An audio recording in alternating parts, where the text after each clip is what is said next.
Всем привет из Буэнос-Айреса. Сегодня решил выйти без какой-либо там особой подготовки на наш стрим. Просто поговорить о том, как у нас изменилась жизнь. Как у нас, как говорят, потому что сегодня буквально спрашивали, ну что там у вас происходит. Сколько стоит квартира однокомнатная? Ну, смотрите, однокомнатная квартира стоит по-разному. Есть некоторые люди находят и за 50, и за 60 тысяч. Это районы, где не каждый захочет жить, и это убитые квартиры, которые они потом начинают, пытаются ремонтировать, там трубы проводить по-новому и все. Средняя цена, я бы сказал, в районах, в которых более-менее вы будете ходить спокойно и...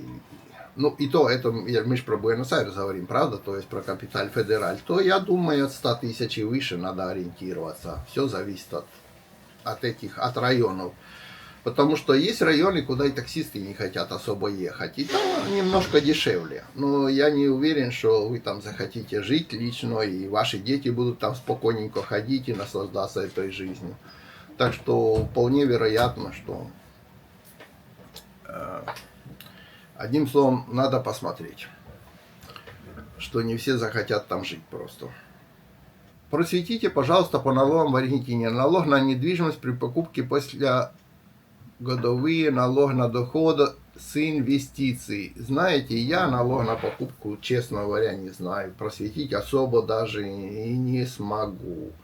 И с инвестиций тоже, так как я инвестициями такими, которые потом, ну прямо, чтобы заявлять, что я инвестирую, и налоги с этого платить не занимаюсь, соответственно, не могу. Могу рассказать про монотрибутов, про частное предпринимательство, потому что сам являюсь монотрибутистом, частным предпринимательством и около 30 лет. Тут да. Я раньше сам без бухгалтера этим занимался, а теперь и бухгалтер есть, но все равно, так как я сам долго занимался этим, я знаю, как там и что там в этих налогах. А уже именно с таких других, то не знаю.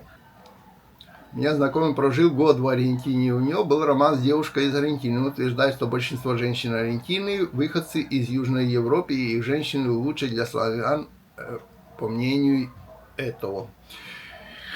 Может быть, здесь Аргентина как бы создавалась эмигрантами. Эта страна исторически создана из эмигрантов. То есть у многих бабушки, дедушки, прабабушки были иммигрантами. Соответственно, как я когда-то шутил, говорю, здесь европейцев в Аргентине живет больше, чем в Европе. И в какой-то степени в этой шутке есть доля правды. Здесь реально европейцев больше, чем в Европе, на улицах Буэнос-Айреса и всего. Здесь такого именно коренного населения, которое, вы скажете, вот это вот коренной аргентинец, больше как бы находятся там Миссионес, Сальта, Ла-Риоха, то есть вот так вот чуток дальше, да, вот там действительно, даже вот вы скажете, что да, ну это вот аргентинцы, это вот люди исторические аргентинцы. А вот эти все города уже там, Буэнос-Айрес, Кордова, Мар-дель-Плата, провинции поближе, да это все такая перемешка, что, фух, мама, не горюй. И тут основная масса это вот европейцы. Так что вполне, конечно, и девушки же оттуда, и мальчики оттуда. Так, насчет рыбалки. Реки Аргентины лучше, чем океан. Лучше рыбалка в океане, на ваш взгляд? Ответим по-шустрому. Смотрите, смотря о чем.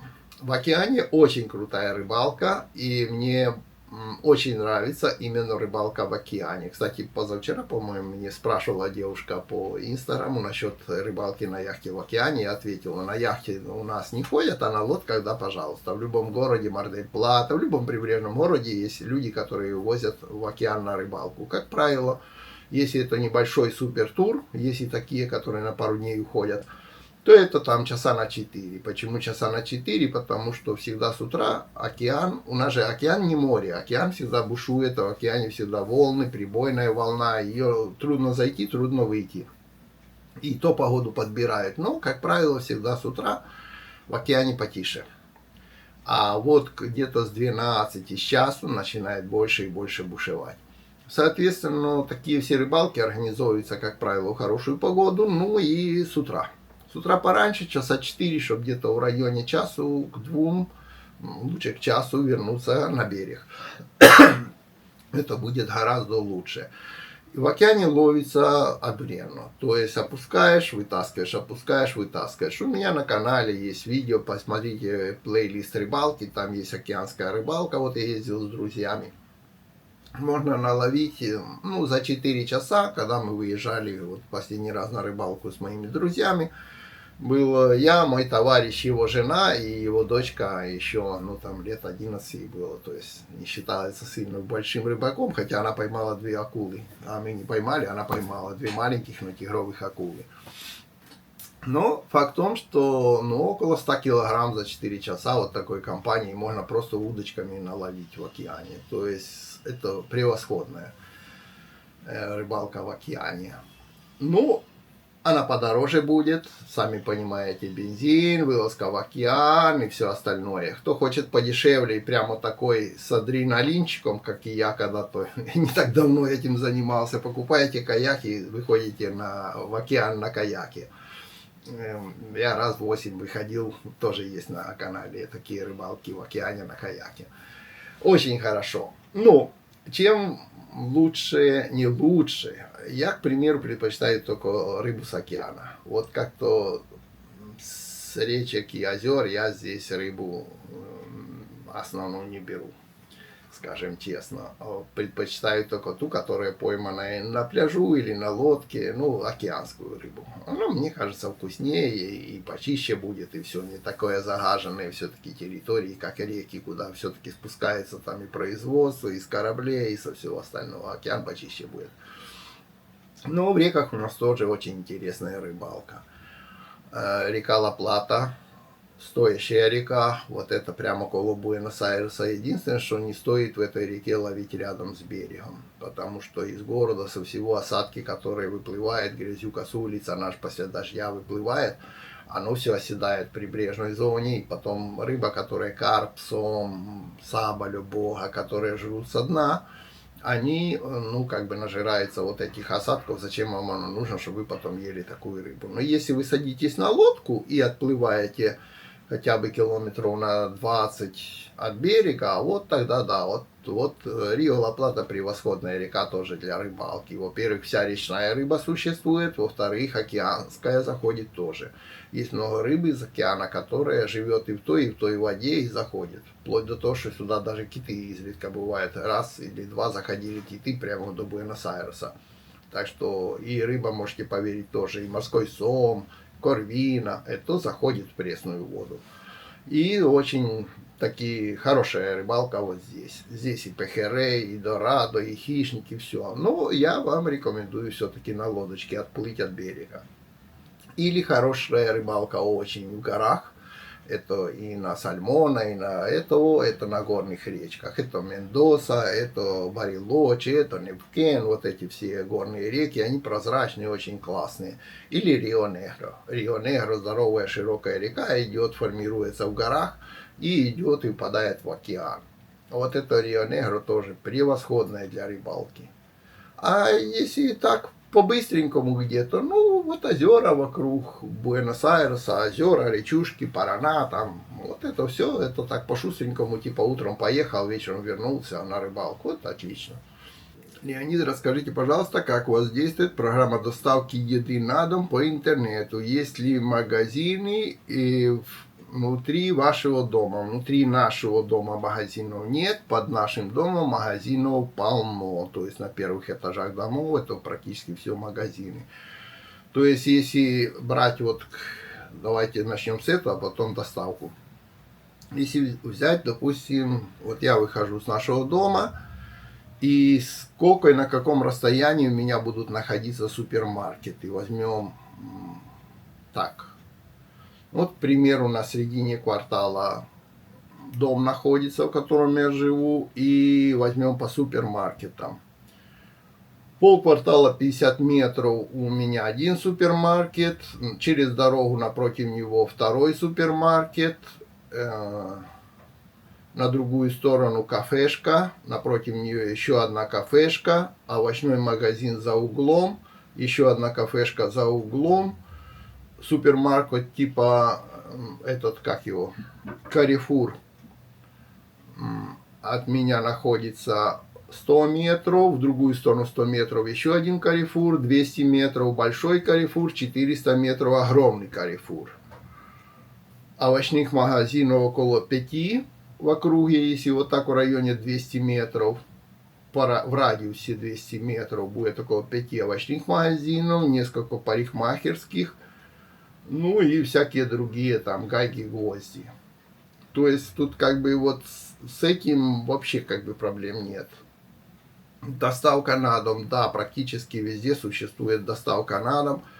И можете заказать в любом ресторанчике, который вы проходите, любой имеет доставку на дом, если вам готовая еда. С магазинов так же самое, есть доставка на дом, можете по сайту заказать, можете пойти в супермаркет, купить продукцию и просто оставить на кассе и сказать, что вам с доставкой на дом, и через пару часиков к вам подвезет машина всю вашу эту продукцию. Это и раньше было, и сейчас существует.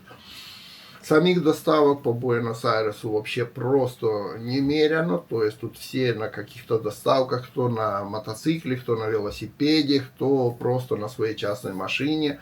Тот же Uber тоже занимается доставками, то есть доставщиков тут просто немерено. Тут вот смотришь, и половина, как говорят, транспорта это все какие-то доставки, кто-то кому-то чего-то доставляет. Так что в этом вообще проблем как бы не существует, ну вот именно что-то там с доставкой или с такси, с транспортом. С транспортом я в Буэнос-Айресе вообще сказал бы, что тут он даже перегружен вот транспортом общественным.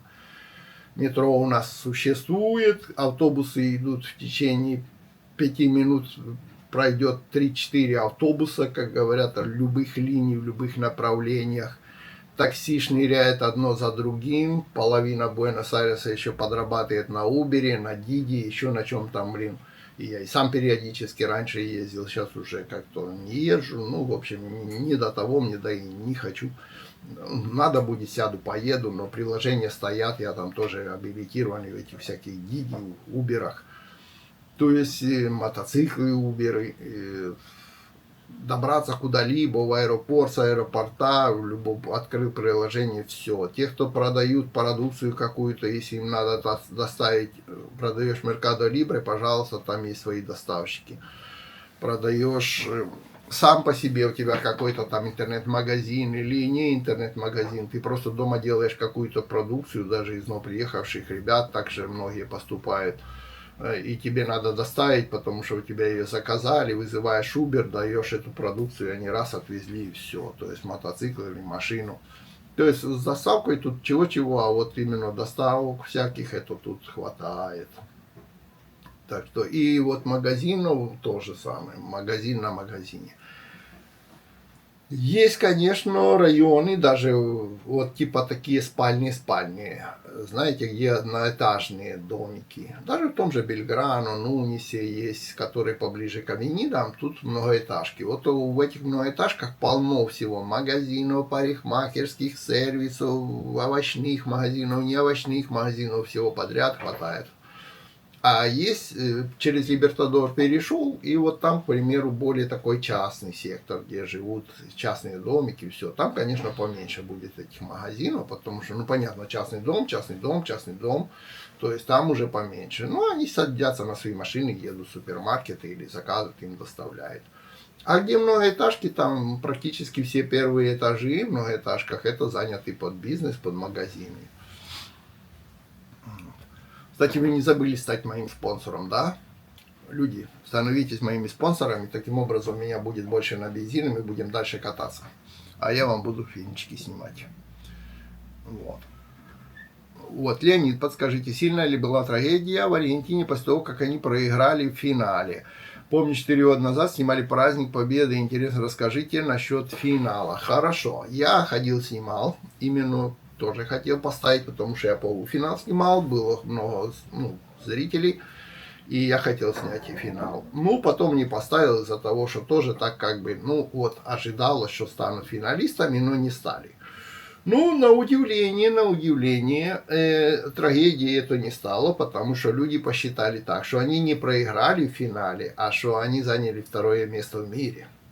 Это вообще разная позиция, как бы просчитать себя, ты проиграл или ты занял второе место в мире. То есть они практически финалисты, просто что на втором месте. И, конечно, некоторые расстроились, те, которые ожидали, что они снова станут финалистами. Но в то же время, когда пораскинули хорошо мозгами и прикинули, что второе место в мире это гораздо больше любых других команд, и многие команды в мире вообще не попали на этот чемпионат, соответственно, они перестали расстраиваться на эту тему.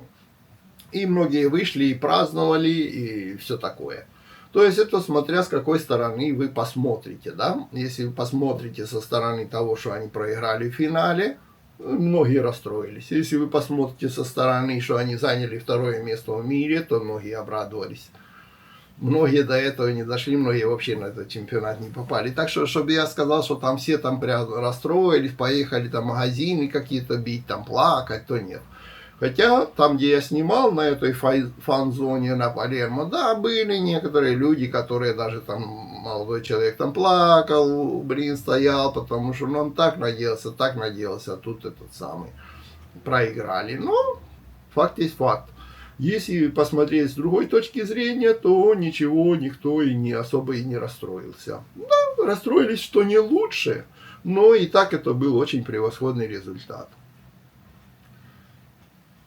Леонид, а сейчас коммунальные услуги у вас выросли в Аргентине за последний год? Офигенно выросли. Офигенно выросли коммунальные услуги.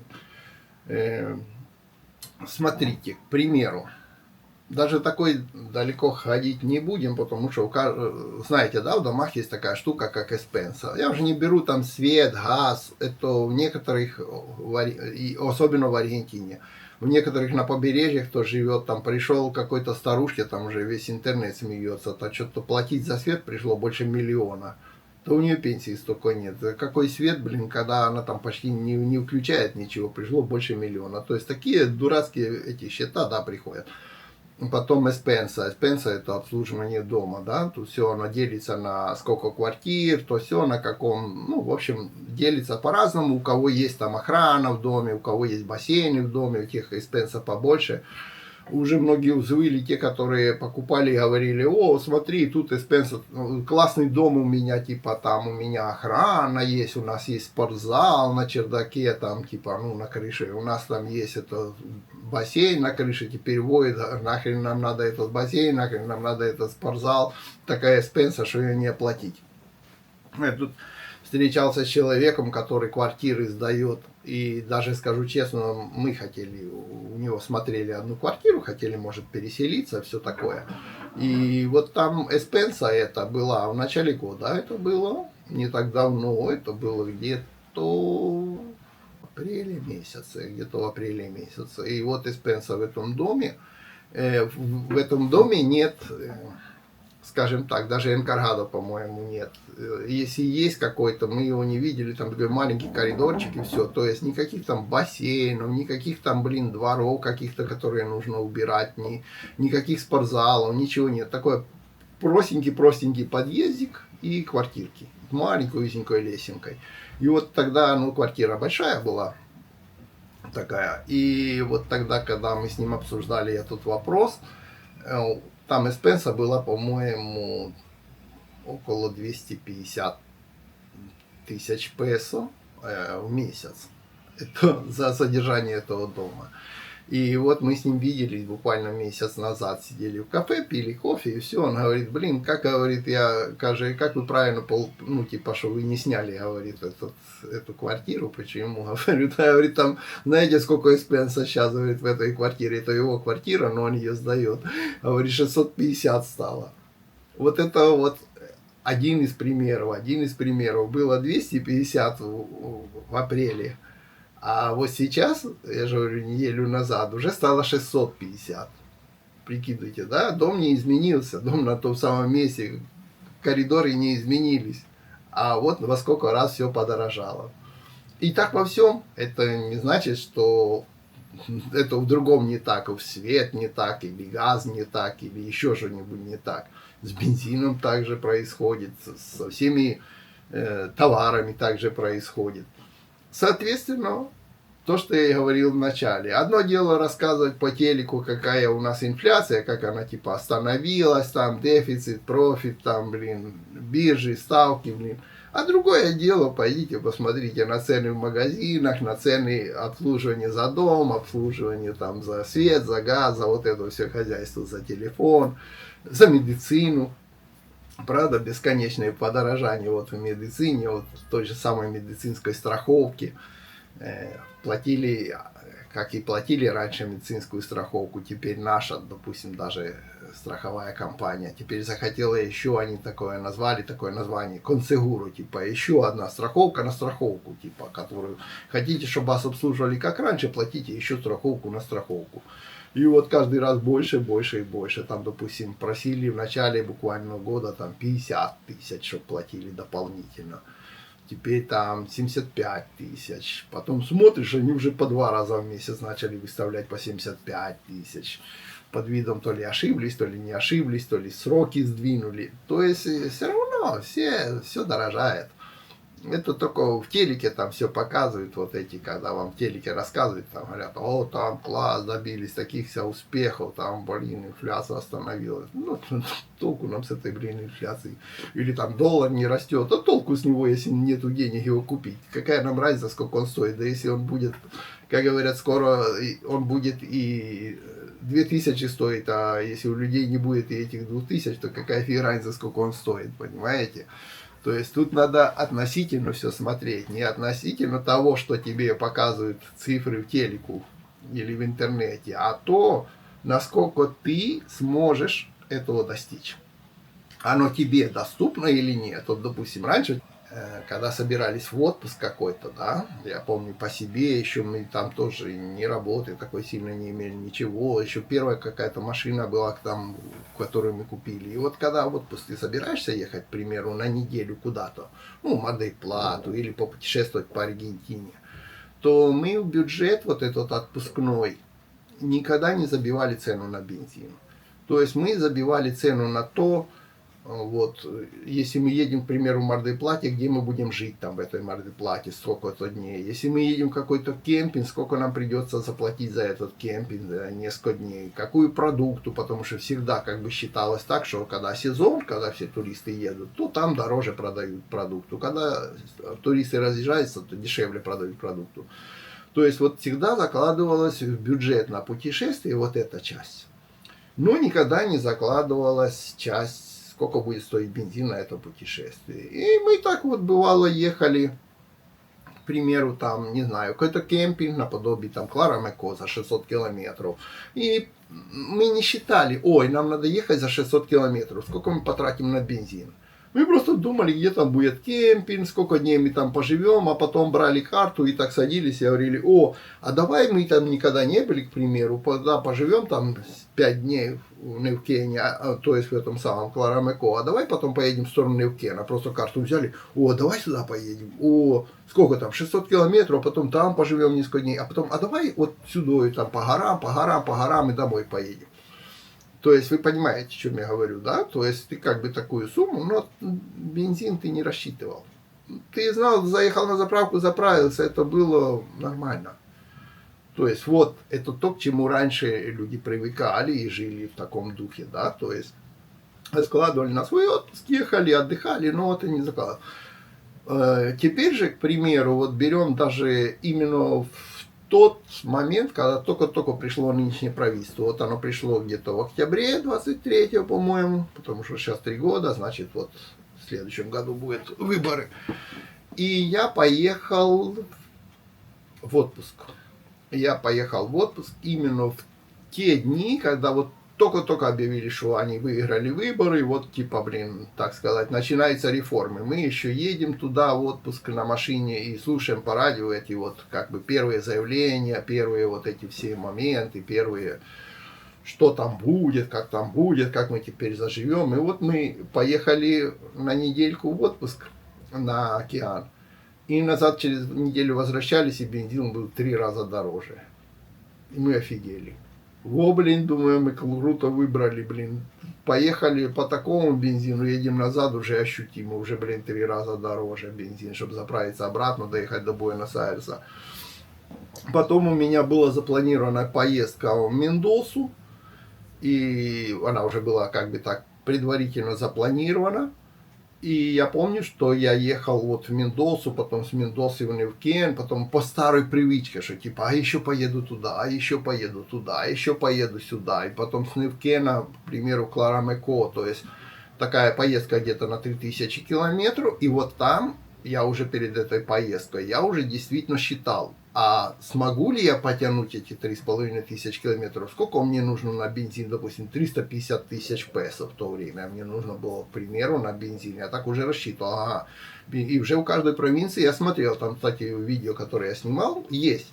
В каждой провинции я говорю, о, бензин здесь столько-то стоит, о, а здесь столько-то, о, а в провинции Буэнос-Айрес столько, а в Мендосе столько, а в Рио-Негро столько стоит. То есть мы начали считать, а сколько же это, блин, этот бензин долбанный стоит, понимаете? То есть он тебе уже, ты ее в бюджет закладываешь, этот бензин. Теперь вообще по-другому.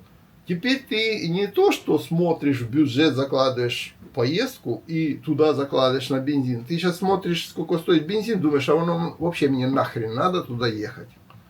И я прикину, сколько это будет стоить, то может оно мне и нафиг не надо, чтобы туда ехать. Вот. Вот это развитие событий, развитие, ну, как бы вот, как мышление меняется с такой политикой, да. То есть, раньше, к примеру, даже рыбалки и все остальное, мои друзья, мы ездили, нам, допустим, там говорили, ой, ребята, вы там, это блогеры рыбальские, приезжайте там, поживите в моем домике, в моей какой-то там кабане, как у нас называется, или в моем кемпинге бесплатно, поснимаете видео, там то все, мы такие, да, класс, нам видео хорошие, ну и поживем там несколько дней бесплатно, заодно там ночную рыбалку снимем, еще такую рыбалку снимем, такую рыбалку снимем, то есть это было нормальное явление, это так вот люди ехали, там, допустим, не все блогеры просили деньги, а просто говорили, мы бесплатно приедем, там у тебя поживем, порыбачим, снасти всякие покажем, утреннюю, ночную рыбалочку, нам прикольно, тебе реклама. И это было, ну, нормальным. Теперь же своих друзей, лично блогеров, вот таких же я знаю, которые говорят, уже когда их так приглашают, они говорят, а ты мне, ну, типа, за бензин заплатишь, чтобы я к тебе приехал и от тебя уехал, и за прожить там ты мне заплатишь, тогда я, типа, то есть ты мне не плати, еще дополнительно именно за то, что за рекламу, но ты мне хотя бы оплати этот бензин и вот этот расход, как говорят, машины, бензина, вот этих всех пеахи, которые у нас называются, и тогда едут. Соответственно, это к тому, что, знаете, это самые простые примеры, которые реально показывают, как теперь, что изменилось в этой жизни и как изменилось у простого человека. Леонид, вы правы, юг Аргентины похож на север Европы, на Норвегию. Ваша Аргентина очень красивая страна. Аргентина реально красивая страна. Это не потому, что я здесь живу. Она реально красивая страна. Я сам вот живу много уже лет, но в то же время, конечно, я не скажу, что я прямо везде уже побывал, все уже дороги увидел. Нет, по мере возможности ездим. Буквально вот же видели, да, я тут снимал недавно, как мы неделю ездили там и снег смотреть, и в то же время смотреть это и это самый Сан-Хуан, и Важе де ла Луна, то есть вот снимал, показывал разные провинции. Это реально красивая страна. Реально красивая страна и реально богатая страна. И сюда бы еще чуть-чуть толковых руководителей, вообще бы был просто, как говорят, ну, не знаю, рай или на земле, но люди могли бы жить совсем по-другому. И это тоже большая правда. В России массовое отравление водоемов, рыба дохнет ужас. Здесь такие фокусы тоже изредка бывают. Ну, не массовое отравление водоемов, но в некоторых все-таки бывает. То там где-то спустят какую-то, блин, гадость, какой-то водоем, даже в таких красивых местах, там Кордова, очень красивые места, смотришь такие ручейки, а потом смотришь, какая-то гадостная труба с какого-то предприятия все-таки туда, в этот ручеек досливается. Ну, во всяком случае, все начинают сразу снимать, верещать, доказывать, там, вызывать полицию, в общем, шуметь, шуршать. И, ну, массово так и нету. Но случаи бывают тоже. Особенно провинция, знаете, какая этим грешит сильно? Вот Entre Ríos. Интер-Рио, с одной стороны, превосходная провинция, тут много зелени, рек, большущих, орожес всяких. Но и много у них там, они применяют много химикатов все-таки на свои вот эти все поля, на все такое. А потом не все соблюдают прямо правило, есть такое, что если там дождь обещают, то все, сегодня химикатами типа нельзя обрабатывать. Не все это прямо соблюдают, соответственно, получается такая фишечка, что когда химикатами обработали, а завтра пошел дождь, все эти химикаты смыло дождем в реки, в озера, в ручейки, и рыба начинает дохнуть, и все остальное, сами понимаете, да, то есть не все прямо у нас там законопослушные, все такие правильные, конечно, как во всех странах есть, которые да, а которые нет. Так, производством каких товаров сейчас возможно заниматься? Каких товаров есть острый дефицит? Вот интересный вопрос. Единственное, что я не знаю, каких товаров есть острый дефицит. Острый дефицит как такового в товарах вообще нет. И не знаю, чтобы у нас становились в очереди в поисках какого-то определенного товара. Это раз. Второе, как-никак, большие фирмы-поставщики имеют возможность поставлять сюда товары из Китая. Соответственно, уже не дефицит, правильно? И есть Amazon, есть Temu, есть AliExpress, если тебе что-то не хватает. Есть просто уже Mercado Libre, тоже имеет уже с доставкой из Америки всякие товары. Соответственно, чтобы сказать, что это такой дефицит, который нельзя достать, все настолько глобально в нынешнем мире, что уже как таковым дефицитом это не является. Дефицитом, которым занимаются новые люди, которые приезжают сюда последние 3 года, к примеру, это они сориентировались на свою еду, на свой сервис. Многие приезжают и говорят, вот тут сервис не такой, как у нас. И вот они, хоп, надо, значит, этот сервис.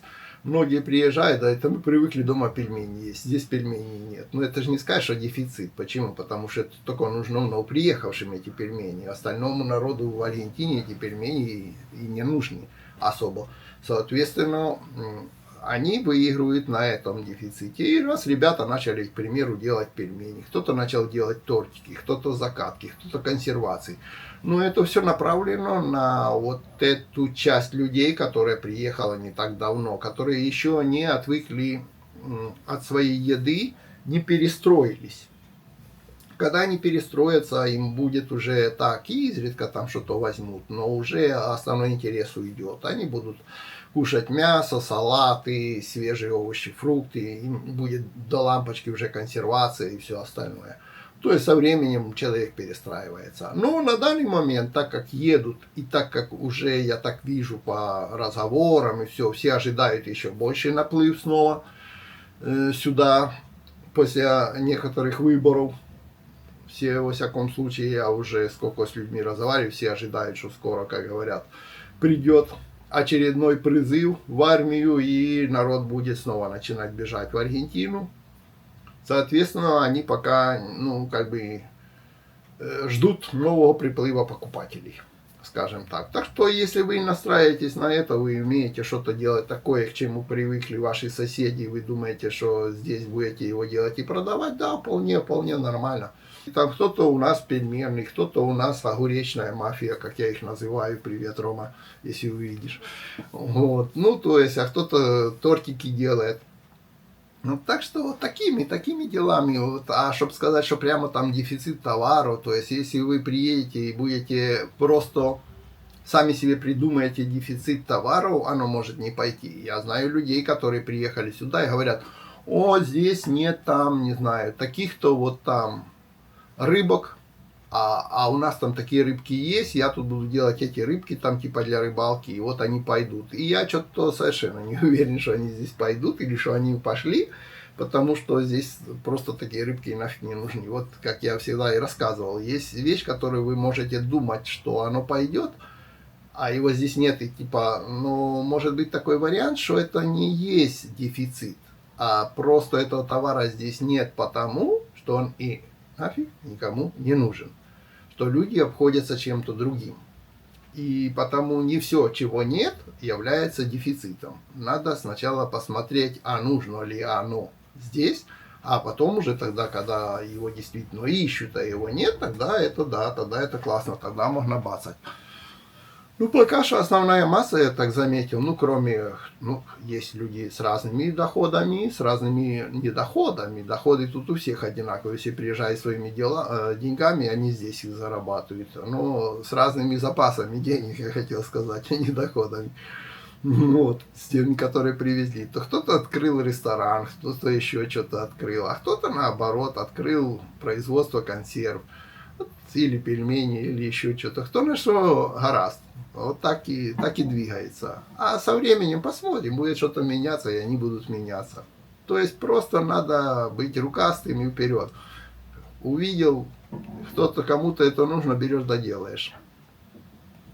Так, подскажите на расходы ежемесячные на владение машиной. Я могу рассказать про свою машину и в Буэнос-Айресе. Почему? Потому что очень сильно отличается иметь машину в Буэнос-Айресе от иметь машину в провинции. И, как правило, это вот налогом на дороге, скажем так. В Буэнос-Айресе купил машину, ты должен платить страховку. По-любому ты должен платить страховку.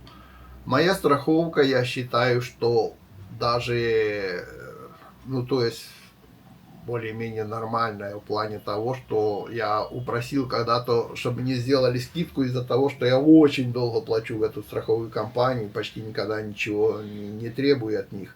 И мне сделали скидку 40%. Сейчас на данный момент я плачу страховку где-то 80 тысяч, может 80 с лишним в месяц за страховку. Это получается в районе $50. Но я думаю, что реальная страховка, если ты только начинаешь, где-то около $100 будет в месяц. Потом, Свет, как называется вот это еще на машину, что за дороги мы платим? Как забыл, как называется? Патенты. Патенты, да. Есть такая штука, называется патенты. То есть это такой муниципальный налог, который, ну, в городе мы свое патенты платим, в каждой провинции оно по-разному, это патенты. Да. Ну, тут есть чуть-чуть, но... Да, тут есть. Не надо, пускай будет холодненьким. То есть это мне хотела горячего кофе дать. И вот это патенты, я знаю, что в Буэнос-Айресе в городе оно гораздо дешевле. То есть... сколько раз в 2 месяца оно приходит. Я думаю, что я плачу в районе 40 тысяч за 2 месяца, то есть гораздо дешевле. Многие мои друзья, с которыми я общался в провинции Буэнос-Айреса, они от этого патента визжат, скажем честно. Надо у них спросить, сколько у них сейчас это патенты, но у них, по-моему, там это гораздо, в разы дороже. Это вот это. Потом, если вы хотите снимать гараж, это совсем другая история. Снимать хороший гараж, или тогда квартиру надо где-то, где уже с гаражом, или если вы будете снимать гараж, то в некоторых районах, наподобие Бельграно, гараж может стоить по цене, как однокомнатную квартирку снимать, что гараж для машины снимать. Так что основная масса народу оставляет машины просто на улице. Они стоят на улице и все. Бензин дорого. Больше, точно не помню, я уже как-то давненько и заправлялся, что ли. Больше 2000 песо за литр бензин стоит. Дальше зависит от того, сколько хавает ваша машина. Ну, где-то так. Штрафы очень дорогие. Камер очень, на всех перекрестках куча камер, там и проезд на красный свет, и там превышение скорости, и если у тебя не пристегнут ремень, или если ты разговариваешь по телефону. В общем, штрафов у нас хватает, и они дорогие, ощутимые штрафы. То есть, если на штраф попал, то, ну, мало не покажется. У нас такие, что ощутименькие. Так что, да, затраты есть, вот такого стиля затраты.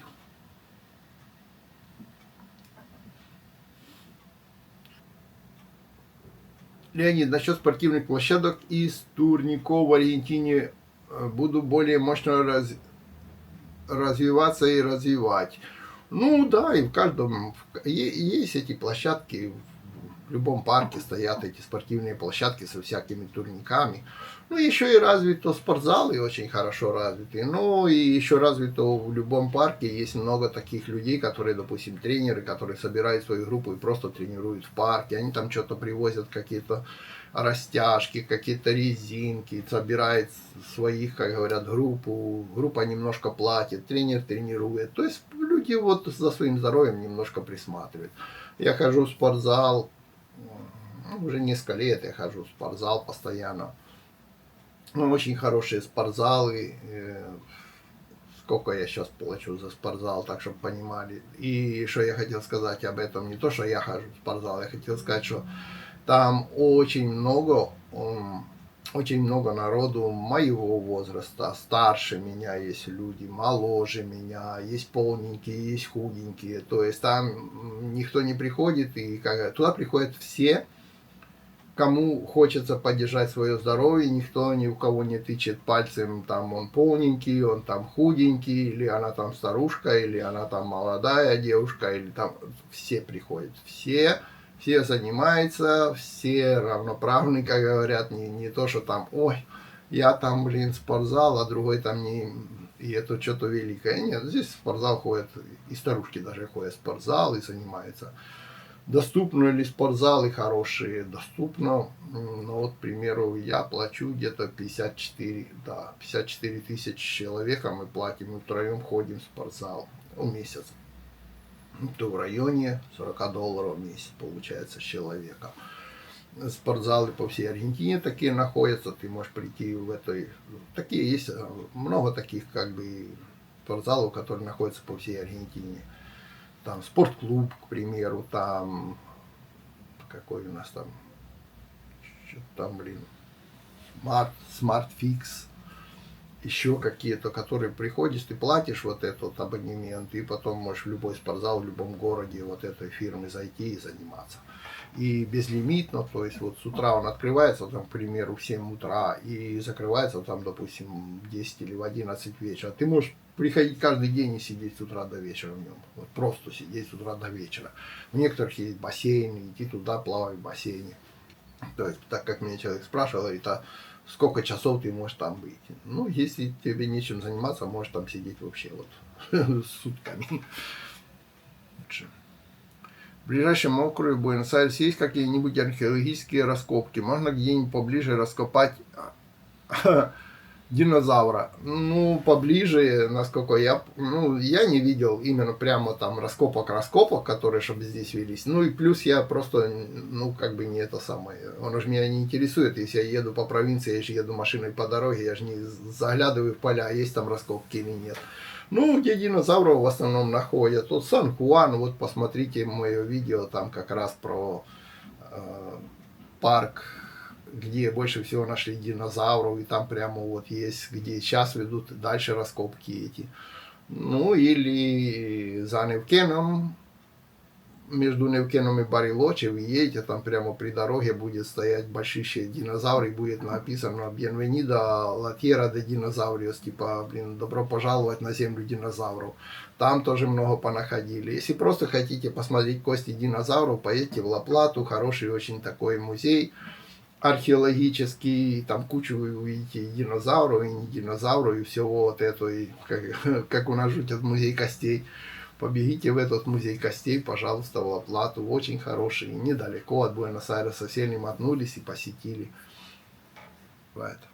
Насчет соседей. Они такие же, как у нас, шумные, или в Аргентине соблюдают закон о тишине? Так, значит, насчет соседей. Не то, чтобы прямо в Аргентине соблюдают закон о тишине, но здесь есть люди, как бы уважают других людей. Вот это более будет подходить, или соблюдает, или нет. Бывает гулянки, бывают. Могут люди накуриться, как говорят, потянуть какой-то косячок, загулять молодежь может, но если им сделаешь замечание, они все-таки прикроют свои окна и перестанут орать. И будут дальше уже там что-то бурчать, но перестанут. Никто не будет хамить, и все. То есть такие случаи бывают. Сколько раз? 2 раза, 3 раза в году могут быть такие случаи, что где-то кто-то в доме затянул с друзьями косячок и шумно проводит какую-то вечеринку. Как правило, все такие вечеринки происходят, как правило, перед выходными.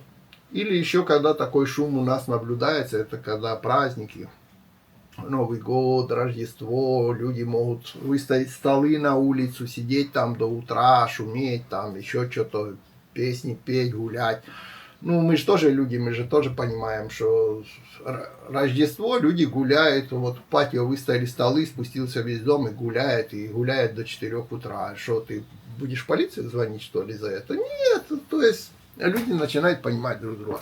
Если это реально шумят, как правило, это тоже не злостные нарушители. Ну, курнули, ну, выпили немножко, ну, там бу-бу-бу-бу-бу на балконе, а у тебя балкон тоже открытый, и ты это все слышишь. Ну, голову опусти с балкона, скажи, ребята, можете закрыть, я спать хочу, закрывайте двери, пускай идут себе там. Ну, все, на том и, в принципе, порешилось. То есть, таких прямо злостных доставаем, а мне все типа похер, я буду шуметь, потому что мне так хочется, то таких я особо не видел. Когда-то в нашем доме была одна такая семейка, которая просто веселилась, напьется и дерется. Ну, потом в конечном итоге с помощью соседей их выгнали. Пару раз полицию вызвали, и потом их выселили просто. Уже хозяйка, которая им сдавала, их выселила. Те, да, те бывало обопьются, обкурятся, орут, кричат там на русском языке, я тебя там это порешу, я тебя порешу, там такие крики стояли, блин. Потом тот пьяный лазит где-то по подъезду, то, блин, бегает напротив дома, так кричит с молотаркой. Ну, в конечном итоге, да, 2-3 раза на них вызвали полицию, и в конечном итоге их отсюда выселили, дальше не знаю, где они делись. Так что, а так, чтобы с аргентинцами, как правило, можно договориться. А если это шум, просто попросите, скажите, что вы хотите отдыхать. И, как правило, это решается без вызова полиции или без каких-то конфликтов сильных. Насчет танцев Аргентины. Танго – это всего лишь пиар вашей страны или чуть реальной культуры аргентинцев? У вас красивые женщины танго танцуют? Да, танцуют, но в основном для туристов, в основном в этих вот залах, где танцуют танго, то есть это не значит, что вы пойдете по Буэнос-Айресу и все тут, блин, пляшут танго. Такого нет, конечно. То есть это, да, больше такое историческое, и пиар, и в туристических местах, и для туриста. Но это не значит, что весь Буэнос-Айрес с утра до вечера пляшет танго. Найти его можно в кабаках, в этих танцевальных залах, в туристических местах для туристов, так сказать, пляшут танго. То есть в таком, да. Это как, ну, не едят же все-таки эти лапки там устриц каких-нибудь все французы. Вы же не идете, они же там с лапками устриц все не бегают. Ну, так вот и с тангом. Так, тут говорят, что это хороший результат для аргентинской сборной. Там все не так однозначно с этой аргентинской сборной. По-моему, там есть какой-то, в общем, они играли так, как никогда не играли. Так плохо имеется в виду. И они просто, ну, как бы, знаете, им гол забивает, а он сидит, шнурки завязывает. То есть там что-то есть, какая-то фиговина, которые слухи ходят разные. Почему они так играли? Ну, в общем, они не играли так, как собирались играть. А уже почему, не буду разносить эти слухи, потому что пока что это все только слухи. То есть реальных подтверждений этому нет. Хотите, сами найдете, почему сборная Аргентины не играла в финале. Скажем так, назовем это так. Они играть не играли. Они там присутствовали. У вас классные видео по улицам и рассказы с видеомашины. Хотелось бы немного о природе, фауна, погода, вид растений, деревья.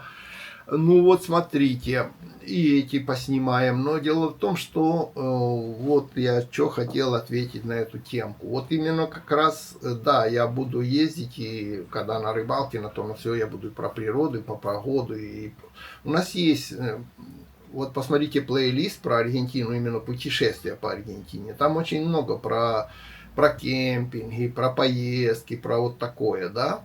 Ну, как YouTube оценивает, я снова вернусь, как говорят, к нашим баранам. Потому что каждое видео, каждый стрим, он оценивается сейчас искусственным интеллектом. И твой канал или продвигается, или угасает. Что получается? Вот, к примеру, У меня есть люди, которые пришли сюда, почему я хочу разделить? Потому что они пришли посмотреть рыбалки, прикормки и все вот такое, да, путешествия по этому самому. И им не очень интересно, когда я буду рассказывать про экономику Аргентины или показывать город Буэнос-Айрес. Когда я выставляю такое, эти люди увидят, что есть новое видео, заходят и хоп, отключаются. Соответственно, получается так, что YouTube чувствует, что это неинтересная тематика. И больше это видео никуда не продвигает, не показывает. И, соответственно, потихоньку это все умирает. И наоборот, к примеру, я пошел и заснял, вот какую рыбу у нас кушать, то все, потому что я был на рыбалке. Сам на испанском снимал, заодно снял и просто на русском языке. Люди, которые пришли сюда повоевать, грубо выражаясь, то есть им интересно и Аргентина, им интересно Милей, им интересна экономика, им интересно еще что-то. Они пришли сюда вот это посуждать, они посмотрели на рыбалке, они пум, отключились. То есть это видео дальше не продвигается.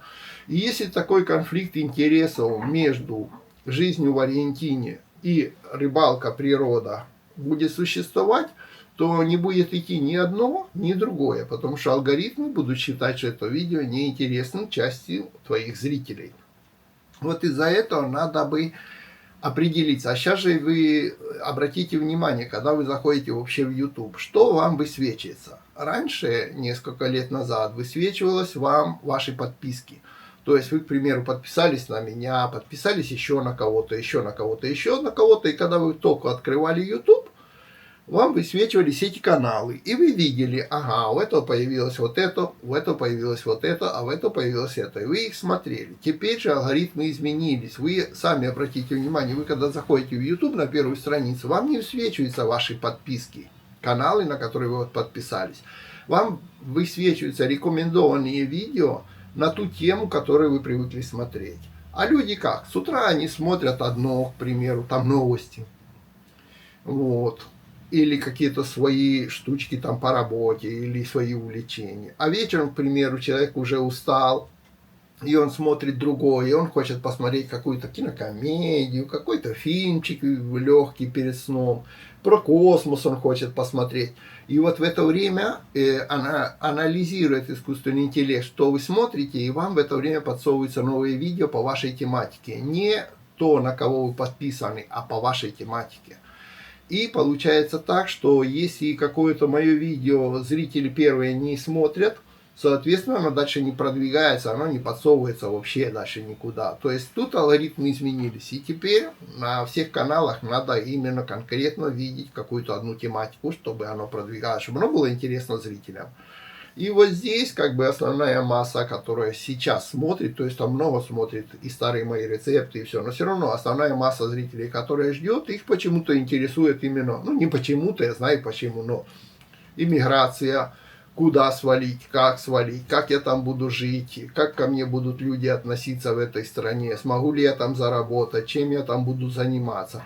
Потому что многие нормальные люди сваливают сейчас оттуда, потому что телек телеком, а молодежь смотрит на это все и говорит, пошло оно все нахрен. Берем своих детей, берем свою семью и свалим. Мы хотим, чтобы наши дети выросли в нормальной стране, чтобы они потом учились, чтобы они путешествовали, чтобы они имели паспорт, которым они смогут ездить в 50 стран мира безвизово.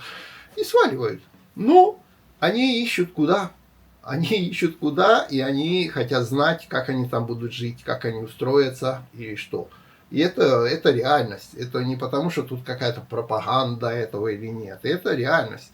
И так как многие из России не имеют много возможностей свалить туда, куда они хотят, они теперь смотрят те страны, куда можно, а не куда они хотят. Может, кто-то, все бы хотели жить во Франции. Ну, Францию нельзя, а сюда еще там какую-нибудь Бразилию, Парагвай, Уругвай. Ну, это можно. В Чили. То есть вот рассматривают Южную Америку, потому что Южная Америка еще, ну, как бы это пускает и не выгоняет, и не депортирует, и документы какие-то со временем правым или левым путем получить можно. И, соответственно, люди, которые реально хотят где-то устроиться, жить на другом континенте, они это рассматривают и смотрят. А в связи с той обстановкой, с той войной, которая сейчас идет и не прекращается, и в ближайшее время не видно, чтобы она сильно прекращалась, больше и больше людей смотрят эту тему. И получается так, что не столько рыбаков смотрят, сколько вот этих людей смотрят. И если я буду подсовывать какие-то рыбацкие видео на этом канале, то эти люди смотреть этого не будут. И наоборот. Поняли, да? То есть я просто хотел объяснить, почему вот это вот все так вот разделяется в Ютубе. Почему нужно для какой-то другой темы какой-то другой канал.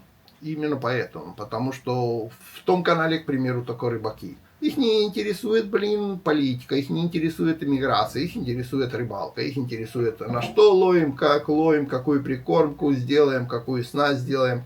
Красивый кемпинг, красивые птички там, с удочкой сидишь где-то на природе, около костра. Вот это их интересует. И когда такое видео там поставишь, они придут и будут смотреть, и YouTube будет дальше предлагать эти видео. Вот тут проще простого, тут даже нет как бы никакой скрытого смысла. Это просто сейчас так. Это не тот период, когда в 2013 году, вот там, что не поставил, все смотрят, потому что почти никого не было. А теперь, да, теперь миллионы ютуберов, миллионы фильмов каждый день грузятся в YouTube. И теперь есть борьба за выживание на ютубе. Так что давайте, ставим лайки, пишем комментарии, помогаем мне выживать на ютубе, становимся спонсорами, нажимаем кнопку «Спонсировать» на бензин. Я вам объяснил, бензин нынче дорогой. Это я уже прикалываюсь. Но хотя в каждом приколе есть доля правды. Так, цены на съем в квартире увеличились очень сильно, очень сильно. Давайте так, не будем прямо сегодня с вчерашним днем, потому что, ну, как бы они увеличиваются каждые 3 месяца, цены на съем квартиры. Все же понимают, что идет увеличение цен. И каждый хозяин тоже закладывает, когда с вами заключает контракт, о том, что каждые 3 месяца он как минимум будет или по официальному курсу, или не по официальному курсу по договоренности с вами, но он будет повышать. Он не смотрит телека, а он смотрит то, что в магазине повышается, и он будет повышать. Но возьмем, давайте я вам, как говорят, скажу так. Что было при прошлом правительстве цены на квартиры, и потом такую же цену на квартиру я вам назову на сегодняшний день. На одну и ту же, не буду говорить на какую, на одну и ту же. К примеру, при прошлом правительстве одна квартира стоила $60 в месяц, а теперь эта же квартира стоит $500 в месяц. Как вы думаете, увеличиваются цены или не увеличиваются? Так, здравствуйте, скажите, тяжело менять СНГшные права на аргентинские? Тяжело, потому что они нафиг не меняются и никому не нужны ваши СНГшные права. Здесь надо сдавать на аргентинские права, а не ездить с СНГшными. Вы должны пройти здесь, как говорят, пойти на курсы и пойти сдать как минимум, вот я, к примеру, я не сдавал вождение, я сдавал теоретический экзамен. По-моему, у некоторых сейчас и вождение требует, смотря где будете сдавать. Так что просто так, что вы пришли и будете там менять СНГшные правила, вы еще скажите, тяжело менять паспорт, вашей страны на паспорт этой страны. Он не меняется. Надо прийти и сдавать. Вот. Но, к примеру, могу подсказать, с аргентинскими правами вы можете кататься в США. Я вот ездил в последние полгода 2 раза и ездил там все время на аргентинских правах. Это официально разрешено. Вот. Глобальная перезагрузка начала 2020. Да у нас этих, глобальных вещей всегда происходили. То говорят, будет это, то остановятся компьютеры в 2000 году, потому что год не пересчитает. То, закончатся эти календари майя, то, глобальная перезагрузка этих, то глобальная перезагрузка. Это прикольно. Это вот на эту тему тоже, кстати, очень прикольно. Я не знаю, нравится вам про космос или нет. Вот мне, к примеру, нравится про космос. Но когда я смотрю про космос, я смотрю на ночь, да, перед сном. Вот я под него засыпаю, как прямо вот это, как ребенок под эти сказки Дида Панаса, Так я, когда смотрю про космос. И вот я прекрасно понимаю, что это все туфта, но под нее хорошо спится. Так и вот тут.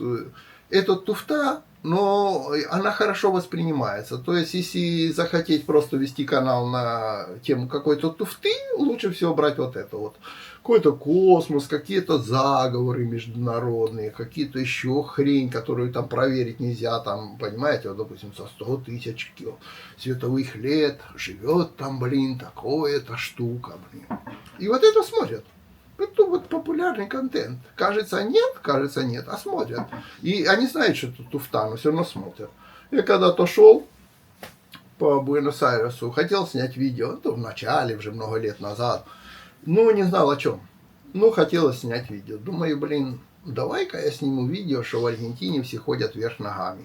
Ну и начал, иду и на полном серьезе такой, а вы знали, что у нас тут ходят все вверх ногами, ну вы же видели, шар земной, он кругленький, вы живете здесь, мы живем здесь, если мы идем по земле, значит мы головой вниз, вверх ногами. Взял там на этикетку еще на вот эту, на превьюшку, поставил дорожный знак вот так вверх ногами, перевернул его и поставил на превьюшку. Просмотров было. Я думаю, Лёнь, зачем ты херней занимаешься, рассказываешь там что-то про хорошую Аргентину, плохую Аргентину, про то, про все. Да ходи просто лапшу на уши вешай, блин, просмотров еще больше будет, чем что-то ты серьезное будешь рассказывать. Так что, ребятки, кто верит вот в перезагрузки, блин, про этих масоны, там, про пробегающих этих там, чуть-чуть искусственный интеллект, который нас захватит, это во, идейка. Можете канал открывать, я уверен, народу будет куча. И самое главное, что это будет не потому, что они там такие дурные и не понимают, и будут, ну, как бы смотреть, потому что тупые. Нет, они будут прекрасно понимать, что это все фигня, но это же прикольно. Так как я смотрю про космос. Я понимаю, что все, что рассказывает, это фигня прямая. Ну, это про космос. Но это же я понимаю, но я хорошо под него засыпаю. И посмотрите, сколько таких вот просмотров там на эту тематику. Очень много. Так что я вас поддерживаю. Это действительно перегрузка и перезагрузка. Это все, как вы скажете, так оно на самом деле и есть. Так, скажите, пожалуйста, еще принимают граждан Украины по гуманитарной визе? Много ли подводных камней? Я вот скажу одно.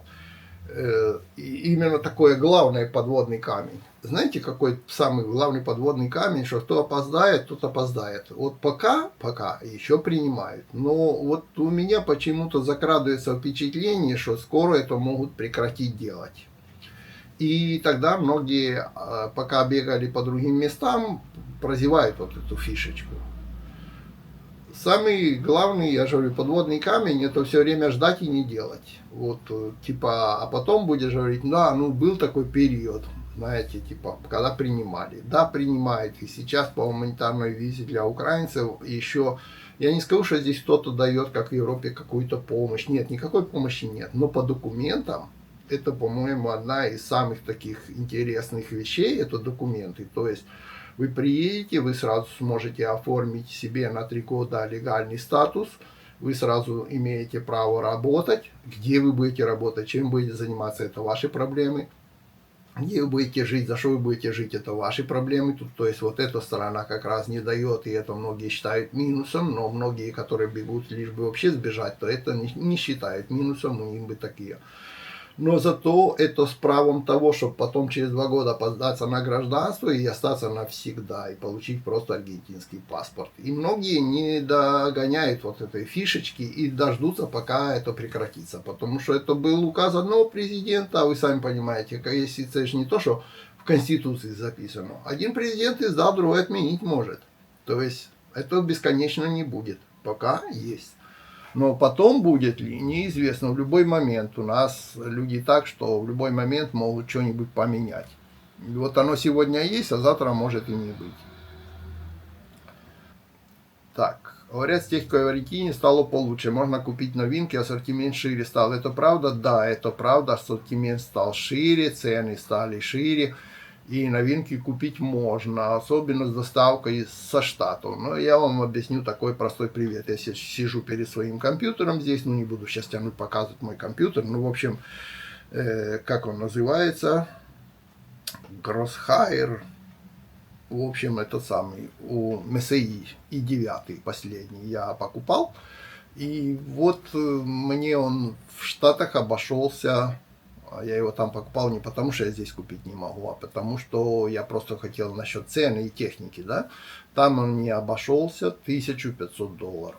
Здесь он, тогда, когда я смотрел и решал его покупать, мне бы обходился $3500. Так что есть возможность? Конечно, бесспорно. А разница? Вот на этом рыбацком канале новом, котором там вышло видео 2 дня назад. Я там показывал сумку для рыбаков, для путешественников, сумку термос, или как она называется, сумка-холодильник. Там я и показываю, там как раз есть новое видео, 2 дня назад вышло. И вот я показываю, как она выглядит и все. Ну, это рыбацкий канал, и я ее показываю, что я ее себе купил, эту сумку. И я там рассказываю цены про эту сумку. Я вот как раз на этот сезон ее и приобрел.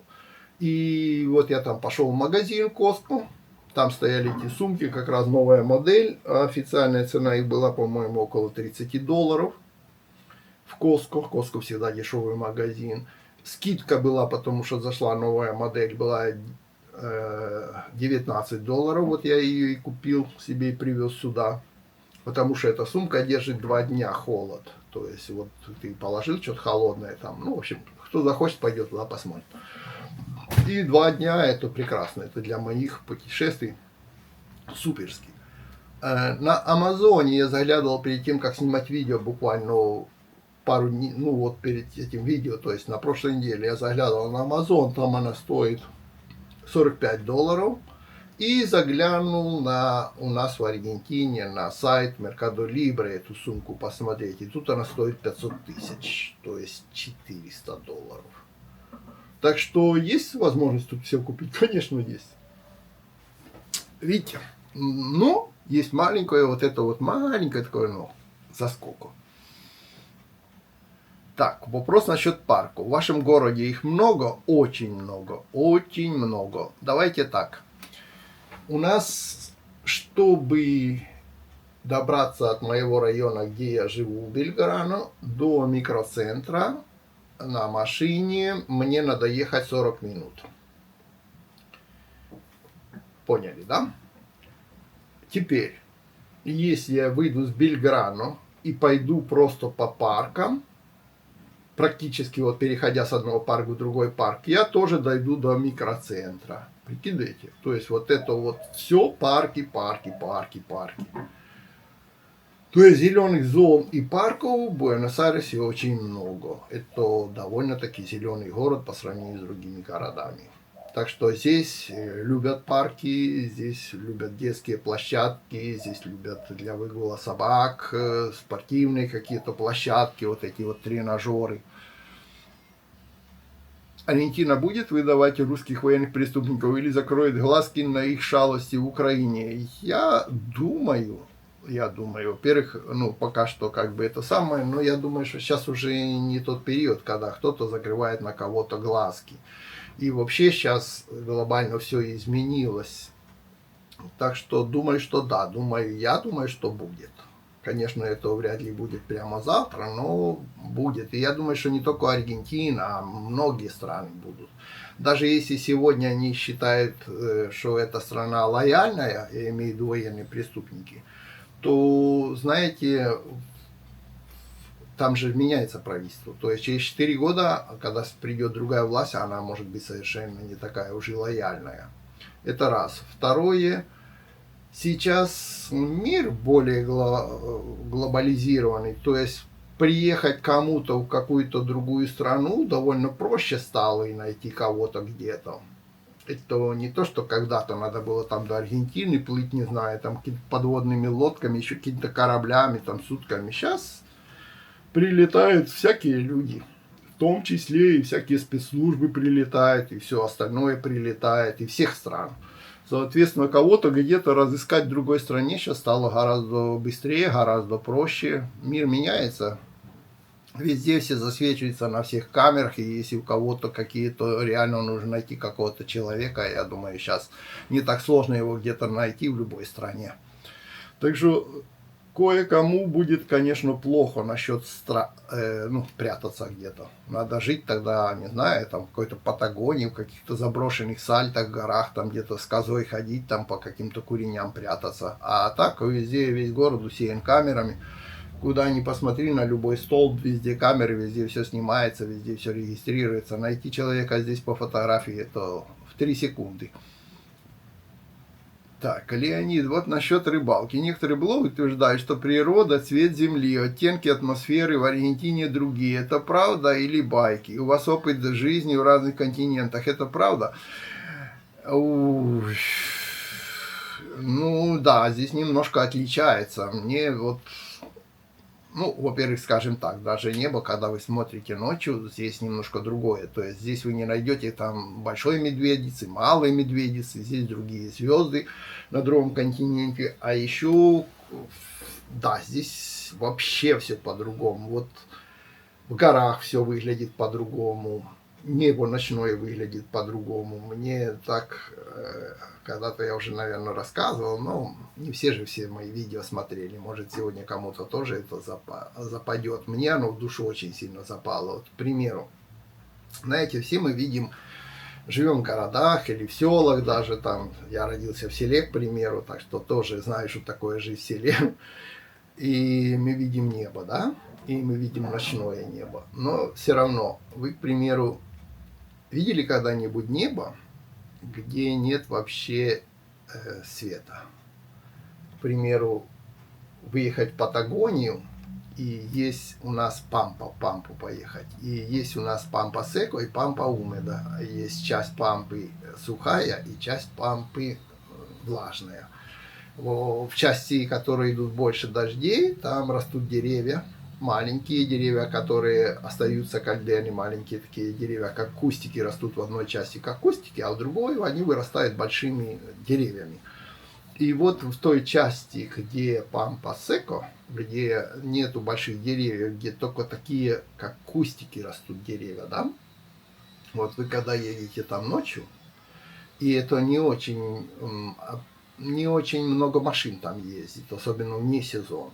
И едете ночью, остановитесь в пампе и выключите свет фар, и погасите машину, и посмотрите вокруг себя. Там за 100 километров нет поселка, к примеру, ни в одну сторону, то есть нет искусственного освещения. И если нет машин на трассе, и вы среди ночи остановились и выключили, вы увидите небо, которые звезды начинаются не вверху, а они начинаются от Земли. То есть этот купол от Земли до следующей части Земли, вот до уровня Земли, это все покрыто звездами. Вперед, назад, вот. Это вообще одуренно смотреть на вот это. Вот нигде я такого не видел, как вот в Аргентине. Такое ощущение, где ты один стоишь посреди пампы среди ночи и выключи машину. Вот. И также это ощущается еще в Сан-Хуане, к примеру. Там есть международные обсерватории, которые которые космонавты перед всякими полетами там тренируются, смотрят, наблюдают за небом. И они именно находятся вот в таких местах, где ничего не мешает наблюдать за небом, где полностью чистый воздух, и там запрещено даже, по-моему, в радиусе там 50 километров или что, там искусственное освещение не существует, оно просто там запрещено включать искусственное освещение. И также в Аже-де-ла-Луна, там есть искусственное освещение, но маленькое, там только смотрителей парка. Но вот останьтесь ночью в Аргентине, в таких вот местах, и вы увидите вот эту вот разницу. Вообще вот как бы природы и всего. Я раньше нигде такого больше не видал. Леонид, на ваш взгляд, за сколько времени можно выучить испанский язык в Аргентине до уровня носителя языка? Я думаю, что вообще вряд ли это возможно, если вы не маленьким приехали. Чтобы прямо вот как носитель языка, чтобы у вас не остался акцент, там ничего такого. Я лично таких в возрасте, людей, приехавших в возрасте, таких не встречал, чтобы до такой степени так классно все выучили. Все равно есть акцент, все равно ты все не выучишь, все равно есть специфика, наподобие медицинские термины, еще какие-то термины, которые вам непривычны, вы редко с ними сталкиваетесь. То есть я вообще не считаю. Я только одно могу сказать, за сколько я, к примеру, когда я перестал иметь, когда я заговорил, или как-то так давайте назовем, после того, как я приехал, мне было где-то 35, наверное, и я учил жесткий язык, я не ходил ни на какие курсы, я учил между аргентинцами, работая на работах и сам по всяким книжечкам, по всяким словарикам, по всему такому. И вот после работы приходил, уставший, не уставший, покушал и вперед книжки читать на испанском языке. Если не мог, хотя бы повторял, запоминал, заучивал, как стихи заучивал это, чтобы слова просто оставались в середине. И вот 7 месяцев мне понадобилось на то, чтобы я начал понимать язык других, в общем, аргентинцев, и несмотря на них. То есть вот я уже рассказывал эту историю о том, что я ехал в электричке, и сзади сидели две женщины и разговаривали у меня за спиной, и я поймал себя на том, что я, несмотря на них, то есть они на сиденье за мной сидят, начал понимать, о чем они говорят. И вот тогда у меня пропал вот этот страх, что я не смогу общаться. Я тогда начал общаться больше и больше. И до лампочки это было правильно, или мне пришлось объяснять другими какими-то словами, чтобы меня поняли. Может, я какого-то слова не знал, но я пытался объяснить другими словами. Но это уже было общение. Тогда не было интернета, тогда не было вот этих переводчиков, так сказать, на телефонах. Пользовались словариками, учебниками, школьными учебниками испанского языка, кто-то припер с собой прямо, и все в таком духе. Не было большущей такой огромной, нашей коммуны, я не ходил по вот этим, скажем, украинским или русскоязычным каким-то обществам. Мне надо было работать, мне не до обществ было, мне надо было пахать.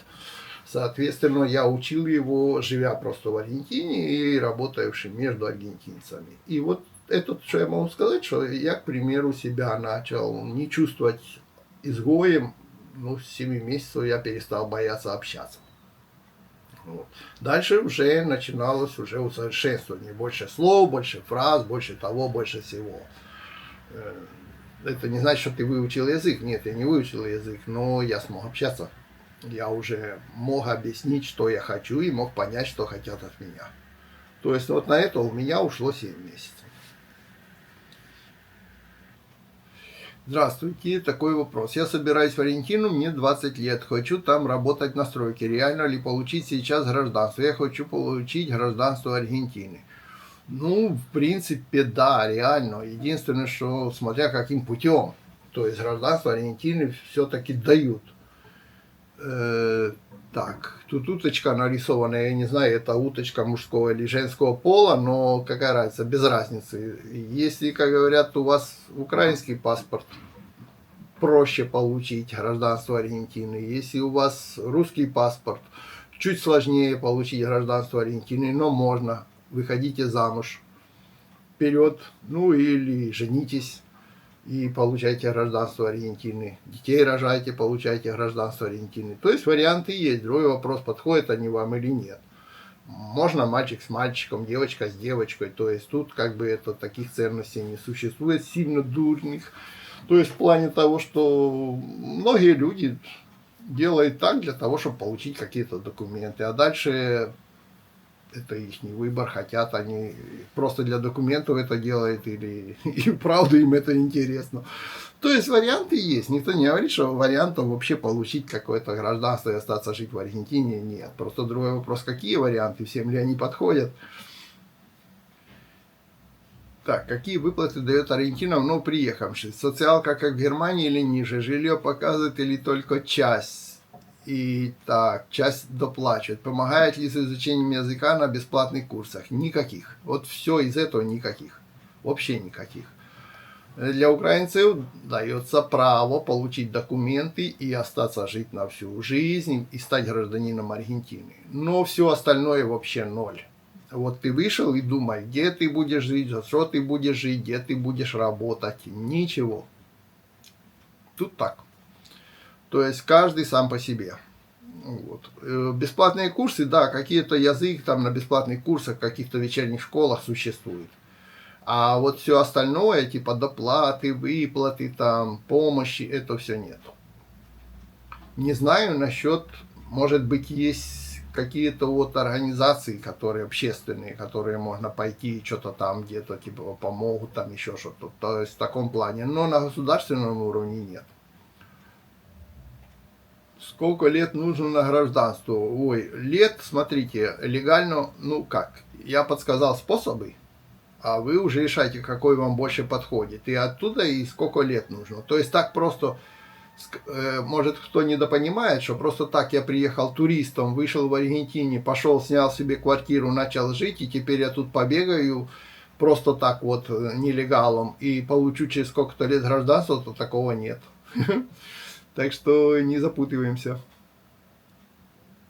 Леонид, вы говорили, что были в Чили. На ваш взгляд, Аргентина по уровню...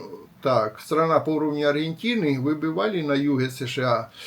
Смотрите, я в Чили не был. Мой сын был в Чили, я не был в Чили. Я был в Уругвае, к примеру, но в Чили не был.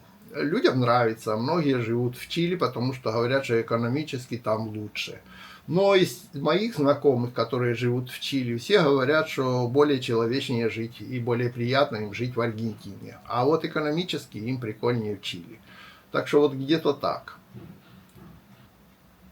Леонид, в Испании испанский, из Аргентине испанский, правда сильные различия, на ваш взгляд? Не сильные. То есть и испанцы здесь будут говорить, их все поймут и пообщаются нормально. И аргентинцы в Испании пообщаются нормально. Единственное, что, конечно, ну, сразу можно определить испанца, если он приедет в Аргентину, можно определить сразу, сказать, это вот с Испании. Но в то же время так же само мы можем определить и человека с Боливии, и человека с Перу. Можем тоже, или мексиканца. Вы знаете, как можно быстро определить. То есть у всех есть какие-то свои акценты, какие-то свои там произношения в некоторых буквах, но это совершенно не значит, что он так уж сильно прямо отличается, что вы там не поймете друг друга